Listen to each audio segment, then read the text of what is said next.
Hello guys, നമ്മുടെ ശ്രീപത്മനാഭ സ്വാമി ക്ഷേത്രത്തിൽ കഴിഞ്ഞ ദിവസം നടന്ന ലക്ഷദീപം ചടങ്ങ് കാണാൻ ഞാനും പോയിരുന്നു കേട്ടോ. കഴിഞ്ഞ 56 ദിവസമായിട്ട് മുറജപം നടക്കുകയായിരുന്നു. ഈ മുറജപത്തിൻ്റെ അവസാന ദിവസം മകരസംക്രാന്തി നാളിലാണ് ലക്ഷദീപം ചടങ്ങ് നടക്കുന്നത്.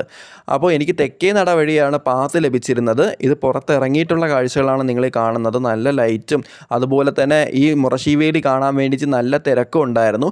ക്ഷേത്രത്തിനകത്ത് നടന്ന പ്രധാന ചടങ്ങ് എന്താണെന്ന് വെച്ചാൽ ശ്രീപത്മനാഭ സ്വാമിയും നരസിംഹസ്വാമിയും ശ്രീകൃഷ്ണസ്വാമിയും അലങ്കരിച്ച ഗരുഡവാഹനത്തിൽ ശീവേലിക്കായിട്ട് എഴുന്നള്ളിക്കുന്ന ചടങ്ങാണ് പ്രധാനമായിട്ടും നടന്നത്.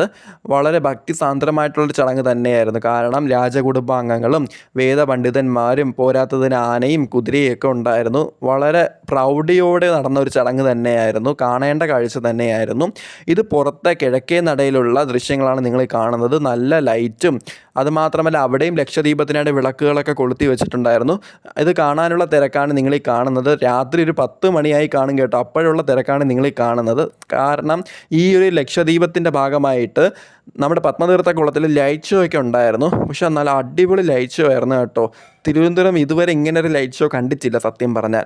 ഇനി ഇത് കാണണമെങ്കിൽ 6 വർഷം കഴിയണം, അതാണ് വിഷമം. അപ്പം ഇതെല്ലാം കണ്ടിട്ട് ഞങ്ങൾ നേരെ വീട്ടിലേക്ക് പോവുകയാണ് ചെയ്തത്. കാരണം അത്രയ്ക്ക് തിരക്കായിരുന്നു കേട്ടോ. അവിടെ ഇറക്കിയപ്പോൾ തന്നെ ഏകദേശം ഒരു 9:30 മണി കഴിഞ്ഞു. അപ്പോൾ വീഡിയോ ഇഷ്ടമായാൽ ഉറപ്പായിട്ടും ലൈക്ക് ചെയ്ത് ചാനൽ സബ്സ്ക്രൈബ് ചെയ്യണേ.